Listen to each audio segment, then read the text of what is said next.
Hi, I said I'd do a little thing about framing and varnishing. So this is a little video about what to do, really in preparation for Beat or any other exhibitions that you're doing.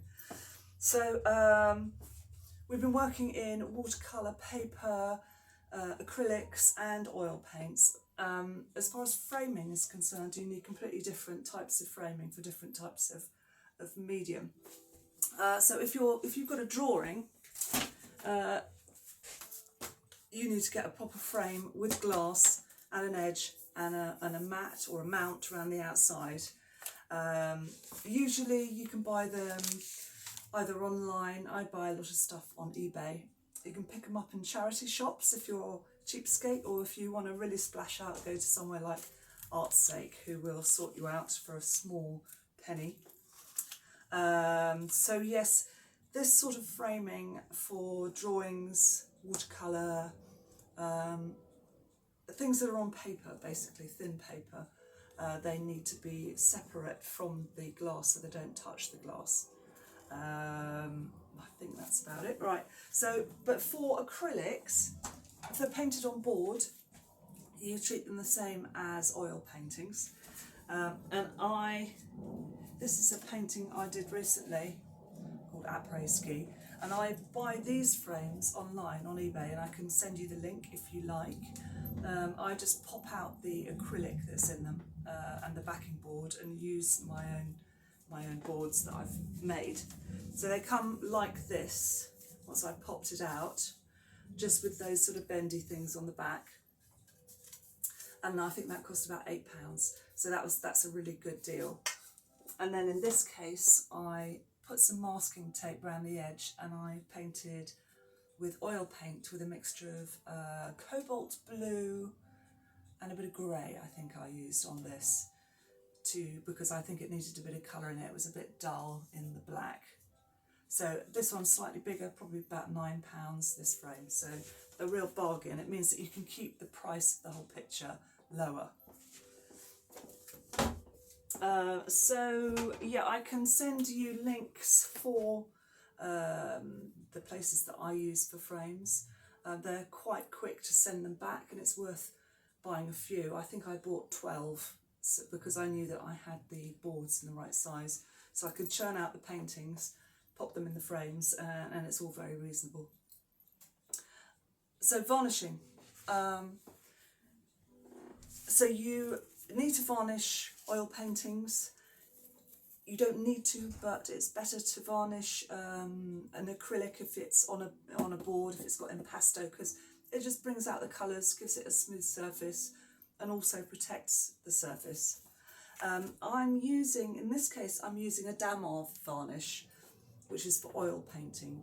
Gloss Damar varnish. Actually, it's actually a low gloss. It's sort of matte, slightly matte, but it gives it a nice sheen. Particularly on a painting like this, where it's got lots of black in the background, because the black sinks, and so it goes matte and looks grey. What I recommend, if you've got a mixture of things, if you've got acrylics and oil paintings that you want to varnish, is to get the Winsor Newton gloss varnish, because that's suitable for acrylics or oils, and I think all of Winsor Newton's varnishes are fine for both. And then you only need to use one, and you can varnish the whole lot in one go. You can also get sprays. You can get a varnish spray, but I really use this as like a final finish rather than doing it from the beginning, because you get through a lot. It's a bit uneven. It's not actually that great. But if you've got a painting that hasn't been varnished for a long time, and you just want to give it a quick whiz just to kind of give it a glisten, then gloss spray varnish is great. So when it comes to varnishing, you'll need just a decorator's brush, somewhere that doesn't mind getting a little bit filthy, and put your varnish in a pot where you can stick the neck in. So dunk it in and then wipe it off. So you're putting it in, and then you're wiping off any excess on the neck of the jar. So I'm going to get off as much as I possibly can there, because you don't want it to be like running everywhere. And then you can be quite robust. Your painting has to be kind of 6 months old, really. It's probably a little bit less in this weather, but it's better to leave it 6 months before you varnish it. Or in acrylics case, I don't know, but a lot less, because it dries so quickly. So if you see, I'm just going all directions really quickly, quite robustly. Dip in a tiny bit more.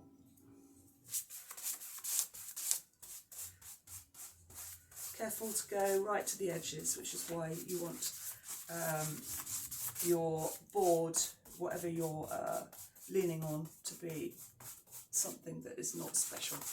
Don't do it on your best dining table.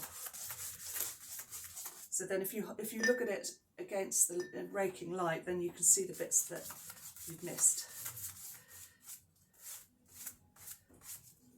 I've got quite a smooth surface here, but if you've got more texture, you might have to work it in more, and you can also scumble. So if you hold the brush on its side and do it like that, then it gets quite a nice even layer of varnish.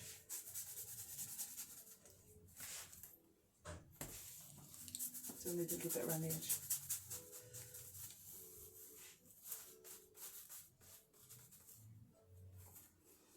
Okay, I think that's it. So there you can see it is quite nicely evenly, and that will dry, and it will really bring out the deep colours.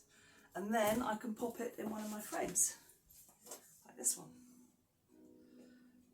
Oops, I think that will look quite nice and ready to go. Thanks. I can turn it off.